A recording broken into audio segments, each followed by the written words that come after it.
Assalamualaikum, salam sejahtera. Anda bersama saya lagi, Effendi Osman. Video kali ini kita tak nak review jam, tapi kita nak review atau berkongsi mengenai kasut Hoka Clifton 8.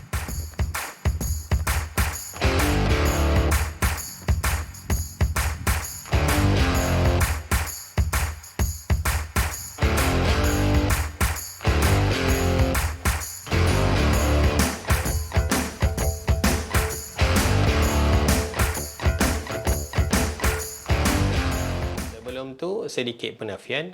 Kasut ni saya beli sendiri. Saya tak dibayar oleh mana-mana pihak untuk buat review ni. Review ni juga berdasarkan pengalaman penggunaan saya sendiri.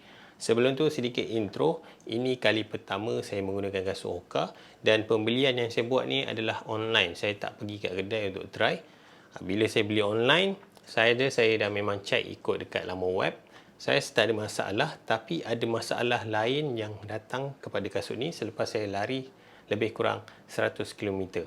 Jadi untuk anda tahu apa masalah tersebut, anda kena tonton video ini sehingga habis. Tanpa membuang masa, mari kita pergi kepada harga dahulu. Untuk harga kasut ni saya beli RM559. Tak murah, tapi memang itulah harga Hoka. Sebab kalau kita tengok kat USD pun lebih kurang 140 USD. Convert duit Malaysia, memang macam itulah harga dia.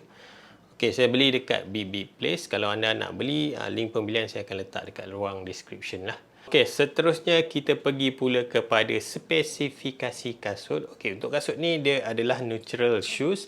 Kemudian dia punya heel drop adalah 5mm. Heel drop ni maksudnya ketinggian antara tumit dan juga depan ni lah. Sudah ada 5mm. Kalau kasut tu flat, maksudnya zero drop, dia punya ni rata sajalah. Kemudian untuk cushion pula, cushion dia adalah balance. Kemudian kasut ni sesuai untuk everyday trainer.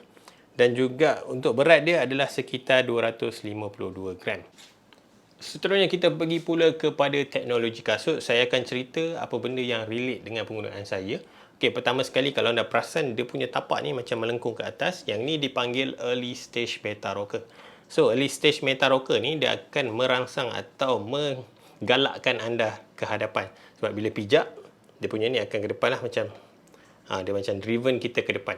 Okey, yang kedua kalau anda perasan dekat sini, dia punya pull tab ni sedikit panjang daripada kasut biasa. Dibuat panjang untuk melindungi anda punya Achilles tendon, iaitu tendon di belakang buku lali tu yang tinggi tu. Kemudian kalau anda perasan dekat sini, dia punya heel pad ni pun sedikit panjang, ni untuk melindungi sekiranya anda lari heel strike. Okey, seterusnya kita pergi pula kepada pertanyaan yang biasa orang akan tanya mengenai kasut.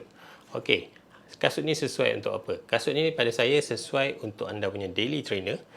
Akan tetapi dia tidak sesuai untuk tempo run atau speed run. Dia boleh digunakan untuk easy run atau long run atau larian yang biasa-biasa saja. Tak boleh digunakan untuk kelajuan sebab satu, bila terlalu laju anda akan rasa dia punya cushion ni tak responsif tau. By default pun kasut ni memang tak responsif.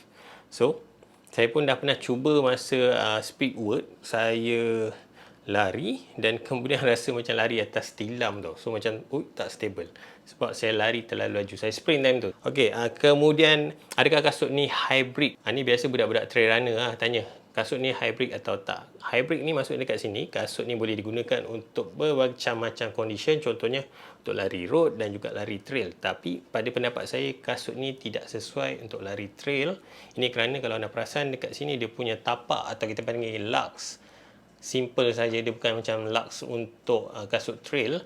Dan kemudian kalau anda perasan juga kat sini, dia tak ada toe rand atau toe cap.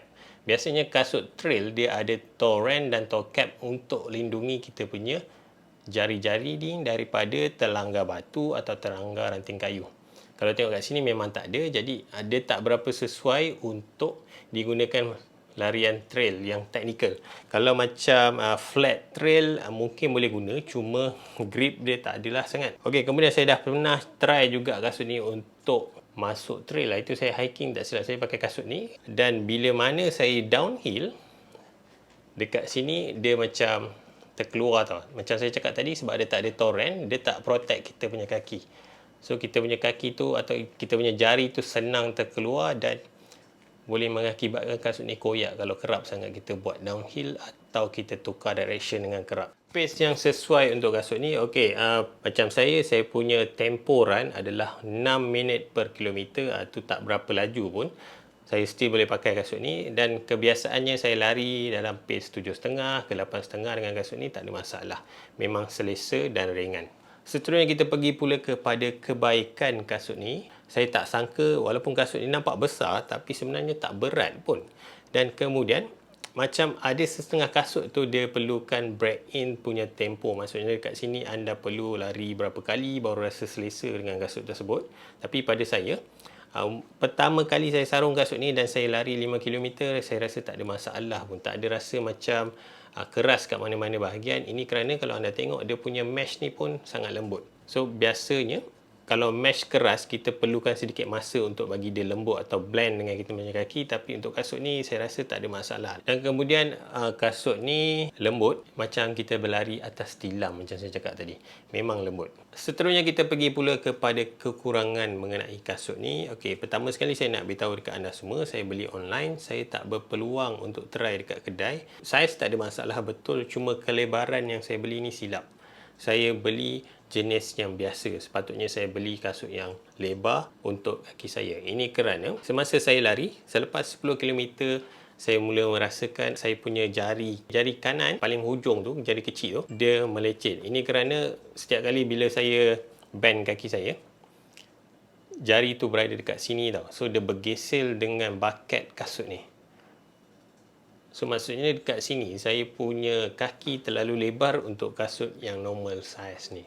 Sepatutnya saya beli wide atau lebar punya baru sesuai dengan saya. Sebenarnya sedikit kecewa lah. So kat sini kasut ni saya boleh lari 10 km je. Lepas 10 km confirm melecet. Benda ni pada saya bukanlah kelemahan kasut, sebab kalau anda tengok kasut ni punya rating dekat website pun agak tinggi. Maksudnya memang orang lain tak ada masalah, cuma mungkin saya salah beli dan patut saya beli yang wide bukan yang normal punya size. Untuk kelemahan saya rasa tak ada masalah sangat pun, semua okey. Hari sekali kita pergi kepada kesimpulan. Pada pendapat saya yang pertama kali menggunakan Hoka, kasut ni merupakan antara kasut yang mempunyai cushion yang sangat baik. Kemudian kasut ni bagus untuk daily trainer dan saya yakin dia boleh pergi lebih jauh sekiranya anda guna dengan saiz yang betul atau kelebaran yang betul. Okey, tapi kasut ni tidak sesuai untuk tempo atau fast pace. Maksudnya dekat sini kalau anda nak buat tempo punya kasut memang tak sesuai lah. Akhir sekali saya nak beritahu kat anda, pastikan anda pilih saiz dengan betul. Kalau boleh ukurlah kaki anda. Kalau anda nak beli online, tak ada peluang nak pergi kedai atau tak jumpa kedai, physical store untuk try, anda ukurlah betul-betul atau anda cuba kasut kawan-kawan anda dahulu. Itu saja saya rasa untuk perkongsian saya mengenai pengalaman saya menggunakan kasut Hoka dan juga pengalaman saya salah beli saiz dan juga kelebaran. Itu saja untuk kali ini. Saya harap video ni memberi anda idea untuk kasut larian anda. Kita jumpa lagi dalam video akan datang. Sebelum tu, saya tengok banyak saya punya penonton tapi tak subscribe pun channel. Kalau anda menyokong kerja saya atau apa-apa video yang saya buat, tolonglah subscribe. Kerana subscribe itu juga memberi saya semangat untuk meneruskan buat video. Itu saja untuk kali ini. Kita jumpa lagi dalam video akan datang. Assalamualaikum. Bye-bye.